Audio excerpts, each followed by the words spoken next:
नहीं, बजट हम वही बोला कि देखिए आप, फिनेंस मिनिस्टर का करिश्मा अलग होता है। आपने देखा है कि हमारे भारतवर्ष पे भी जो भी फिनेंस मिनिस्टर रहे हैं, आप मनमोहन सिंह, लेट मनमोहन सिंह से लेके आप अरुण शौरी से लेके अरुण जेटली से लेके पी चिदम्बरम तक आप किसी को भी देख लीजिए, और अभी जो है Nirmala Sitharaman, they all have a different personality. तो बजट जो भी होता है, अ, उसका जो मिनिस्टर होता है उसका पर्सनालिटी के ऊपर भी काफ़ी चर्चा होता है। एंड आई थिंक हमारे जो फिनेंस मंत्री हैं, मिनिस्टर साहब है, उसका एक पर्सोना है, उसका पर्सनैलिटी है।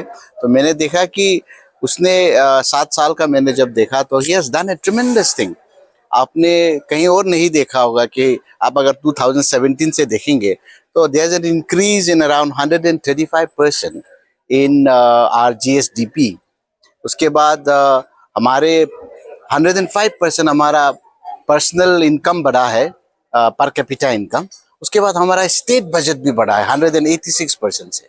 और इसने हर साल पे फिस्कल डेफिसिट को अरुणाचल प्रदेश एफआरबीएम एक्ट के तहत 2006 के तहत हमेशा 2.02%, 2.3 के नीचे रखा है। तो I think it was a wonderful budget and the way, because आप जितने भी कोशिश कर लीजिए स्टेट पे कि जो भी आप ऑब्जेक्टिव से उसको अगर आप अगर उसको if you want to achieve it, then finances has to be handled in a very prudent manner, and that's what our finance minister has done, and he has really achieved it. तो मैंने इसलिए सराहा है उसका role को। Thank you. और sir आपने ये भी कहा कि हर एक कंस्टिट्यूएंसी में एमएलए कोटेज भी होना है बिल्कुल। हाँ, मैंने एक रेजोल्यूशन मूव किया था, तो सरकार ने उसको एक्सेप्ट नहीं किया, तो वो बोले कि इसके बारे में चर्चा बाद में करेंगे। तो मेरा ये मानना है कि देखिए, it's all about symbolism, number one. जैसे आपका ये हो गया सदन हो गया, आपका चीफ मिनिस्टर का घर हो गया, वैसे ही डीसी का घर हो गया, रेसिडेंस, एसपी का रेसिडेंस हो गया। उसी तरह मैं विश्वास करता हूँ कि जो विधायक है, जो पूरे कॉन्स्टिट्यूंसी को रिप्रेजेंट करता है, हमारे जो पब्लिक है, वो क्यों उसके पर्सनल घर पे जाए, उसके प्राइवेट घर पे क्यों जाए? क्योंकि जब प्राइवेट घर पे जाता है तो हमारे पब्लिक को एक संकोच सा होता है, और जो विधायक है वो भी अपने प्राइवेट घर के कंफर्ट से बात करते हैं।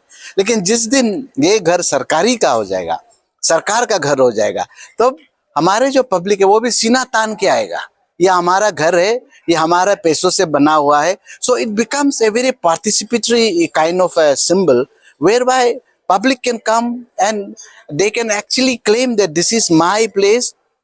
और एक ये एक रिप्रेजेंटेशन का एक सिंबल हो जाता है, और एक पब्लिक का एक सिंबल हो जाता है कि ये हमारा, ये this is our legislator, he is our MLA, he is answerable. Accountability का बात आता है, तो इसीलिए मैंने इसके चलते मैंने रखा है कि हमारे हर जिला पे, हर हमारे कॉन्स्टिट्यूंसी पे अगर एमएलए का घर और ऑफिस बना दिया जाए तो बहुत बढ़िया रहेगा। अगर 5 करोड़ भी देते हैं तो 300 करोड़ होता है, जो हमारा अभी if you see our economy is around 37,000 crore, तो 1% भी नहीं होता है, it's much below that. So मैंने सोचा कि क्यों ना ये भी करें, ये पब्लिक के हित पे है।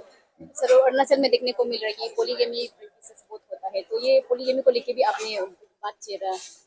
हाँ, मैंने देखिए, मैं हमेशा से यही, मेरा ये मानना है कि घर को जो संवारता है वो औरत है, तो घर को संवारता है वही स्टेट को भी संवारेगा।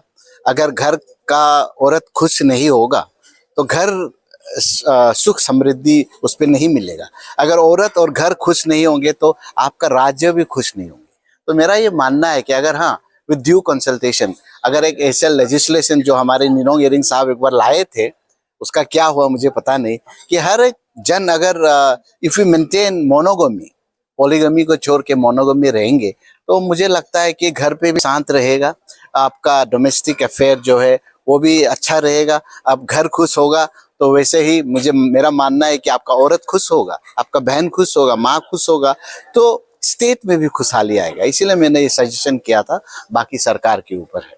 सर लास्टली अपने पुलिस सर्विस को लेके भी कुछ बात छेड़ा है असेंबली में। हाँ, ये अच्छा प्रश्न आपने। इसका मतलब ये है कि हमारे जो, मैंने कल जो आपके बारे में बोला था कि हमारे जो डिजिटल और इलेक्ट्रॉनिक मीडिया है वो काफी सक्रिय है, and they have democratised the information. तो I am so happy that you could ask this question, which means that you are minutely following the budget. मुझे बड़ा अच्छा लगा है सुन के। ये जो मैं आपको ये बता दूं कि 1978 को सबसे पहले पोस्ट क्रिएशन हुए थे assistant conservation of forest, entry level officer से 64 क्रिएट हुए थे 1978 को। उस समय पे सिर्फ 5 फॉरेस्ट डिवीजन था हमारे वहाँ पे, 5 डिस्ट्रिक्ट था। आज आप 78 के बाद देखिए 80, 20, 45, 47 ईयर्स हो गए हैं, 47 ईयर्स हो गए, 42 फॉरेस्ट डिवीजन हो गए, 28 डिस्ट्रिक्ट हो गए, लेकिन अभी तक पोस्ट क्रिएशन नहीं हुआ, सिर्फ 64 ही पोस्ट क्रिएशन है।